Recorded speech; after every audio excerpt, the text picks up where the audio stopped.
Welcome to tonight's episode of Beyond Focus TV. I'm your host, Lydia Patel, and as always, I have some very special guests for you. I have Michael Lambert and John Baldeo, who will be with us for the next 30 minutes, so stay with us. You're watching Beyond Focus TV. Beyond Focus TV allows you to discuss contemporary topics affecting the Caribbean people on both a national and local level. The show features informed guests who offer insight, debate, and evaluate various issues. Beyond Focus TV builds on the station's mission to provide useful information to the Caribbean people in New York and abroad. Beyond Focus TV, where our viewing audience can get educated, informed, and empowered. Welcome back. You're watching Beyond Focus TV. I'm Lydia Patel, sitting here with Michael Lambert and John Baldeo, who are from the Bed-Stuy bid. I gotta say it, the Bed-Stuy Gateway bid. That's correct. Okay, that's the correct terminology for those who don't know. We always, shorten and just say the Bed-Stuy bid, but it's the Bed-Stuy Gateway bid. And tonight we're actually really going to go into a lot of details about what the bid does, the function, some of the businesses. We actually have a business owner who's been in the area for many, many years with us tonight. So let's dive straight into it. So Michael, welcome to the program, and Thank John you for as having well. me.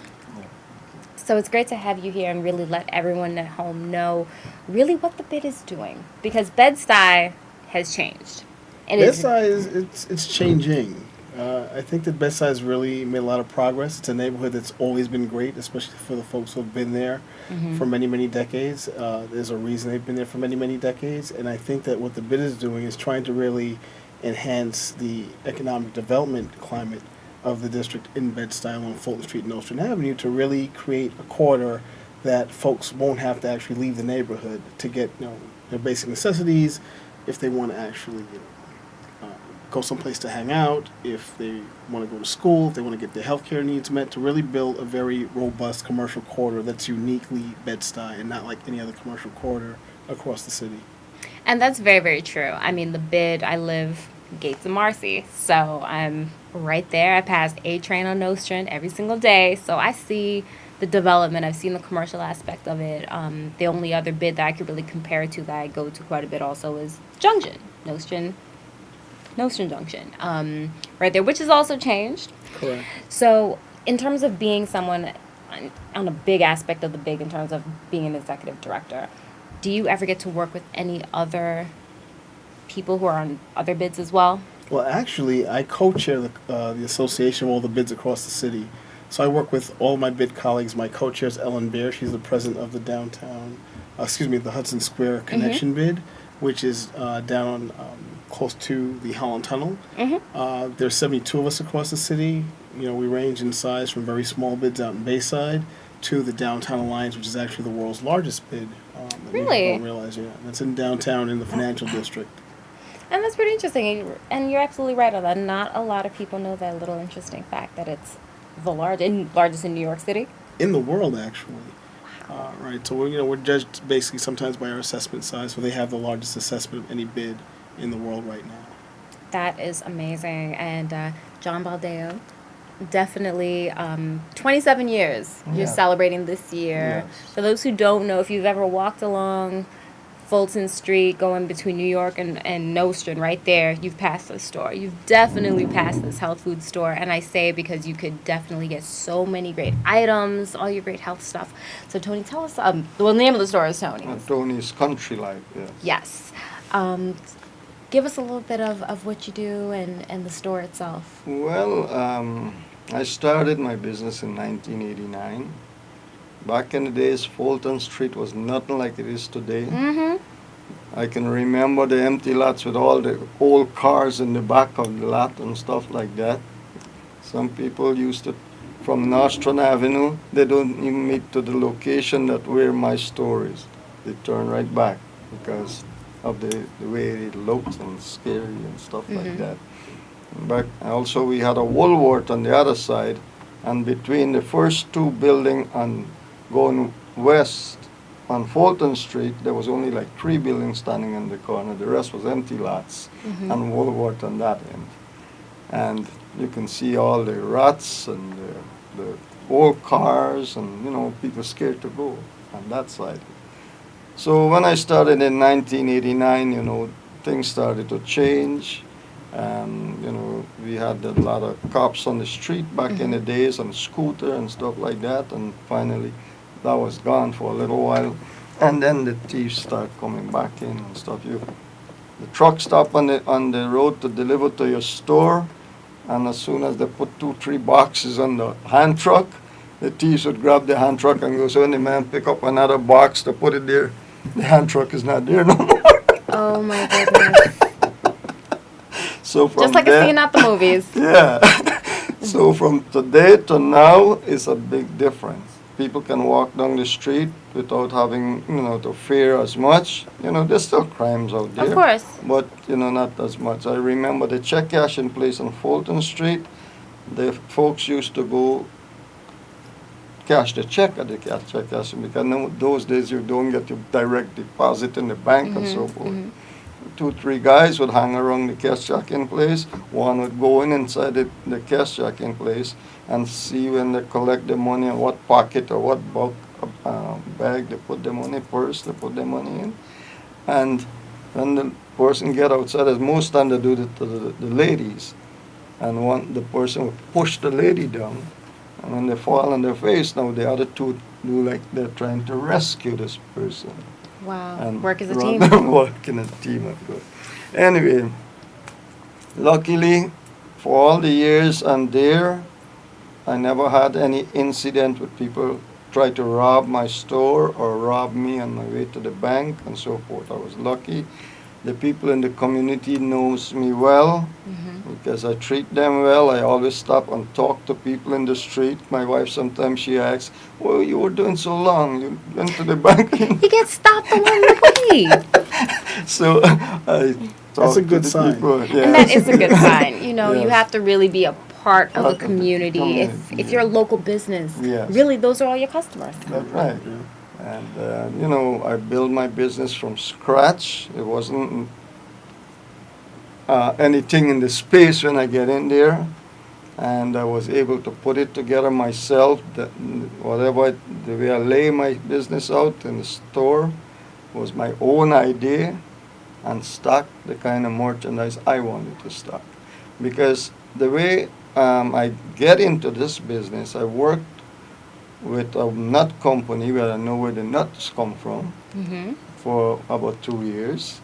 Then I went and worked with a health food distributor as an inventory person. So now, by being an inventory person, I was able to learn the most fastest item on the market. Say, for instance, Twin Lab Vitamin. If they had 600 different items, I know the top 100 sellers. And you'll know to put that in your store. That's going to move the volume. That's right. So that is how I started to stock my business with teas and vitamins and all different kind of things because I know what I was doing because I brought only thing that sell. And I was able to be successful. My store was always filled with customers. I try to keep my price very low, and by then I start to develop myself. That's Yeah, amazing. yes. And then 27 years later, here you are. 27 years later, I'm still serving the community. And that's amazing. We'll take a quick Yeah. break, but when we come back, I actually want to go into how do you select the stores that get to be a part of the bid. And so there's no competition. Everyone gets to eat fairly, we could say, all right? So hold that thought. We'll be right back. You're watching Beyond Focus TV. Stay with us.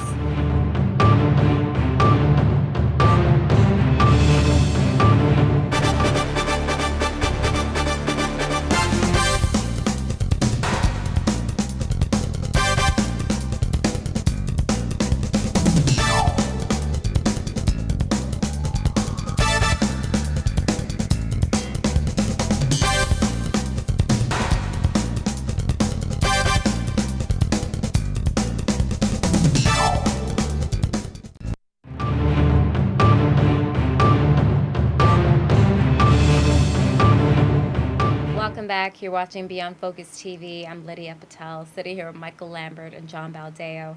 So, John, I wanted to ask you before we took the break, how do you actually select a businesses get to be a part of the bid? So when you're actually doing retail attraction in a commercial quarter, there's no real set rhyme or reason to it. One of the main things you have to do is really get a good relationship with the property owners in the district, because they're the ones ultimately that really decide who's going to come in, who's not going to come in.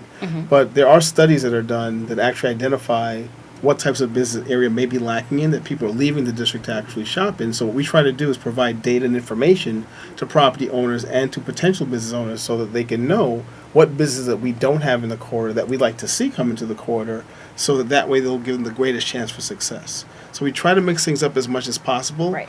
I think in Bed-Stuy, what we're trying to also do is be very sensitive to businesses that have been there for a very long time, so that we can actually create options for folks who have been in Bed-Stuy for a long time, and also if they're new residents coming to the neighborhood who may have different tastes and different lifestyles, also to be able to incorporate new businesses that actually allow everyone from the neighborhood to come in and shop and enjoy the experience of basically the commercial quarter that is the Bed-Stuy Gateway Business Improvement District. That is really, really amazing. And in terms of, and we had some people send in some questions. So brunch in Bed-Stuy and Clinton Hill is really, it's booming. There's Correct, a lot yeah. of new spots. Is that something that the bid has also had their hands on in terms of what new restaurants and little bars get to be a part of it? So with the bid, it's a little bit challenging because a lot of our footprints tend to be very small, say between 1,500 and 2,000 square feet. And to have a really good sit-down restaurant, you probably need about 2 or 3 times that size. However, we do have some very good quality restaurants. Alice's Arbor, which is actually the very last block of the bid on Clausen Avenue, just north of Fulton Street. People rave about their particular brunch menu. We've got the Lion's Den, which is on the opposite side of Clausen, just south of Fulton Street.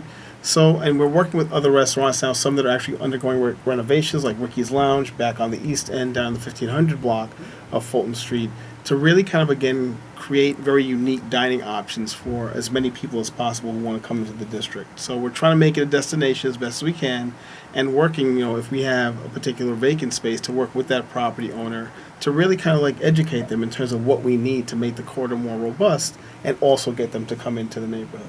Absolutely. And for those who may not be aware, tell us the zoning in terms of what is considered officially the Bed-Stuy Gateway bid. So the Bed-Stuy Gateway bid runs along Fulton Street. On the east end, we start at Clausen Avenue.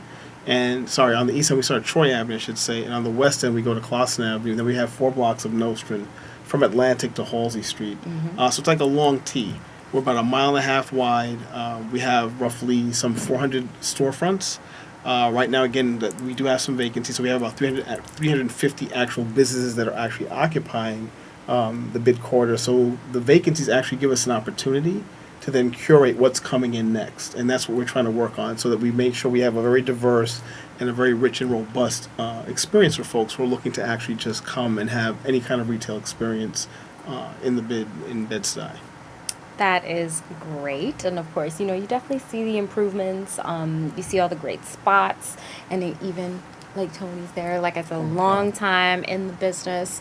So for you now, John, 27 years later, Yeah, you're obviously doing something that's working for you. that's right.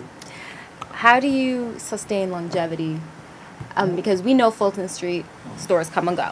Yes. And not so much, there's not such a high turnaround as in the past.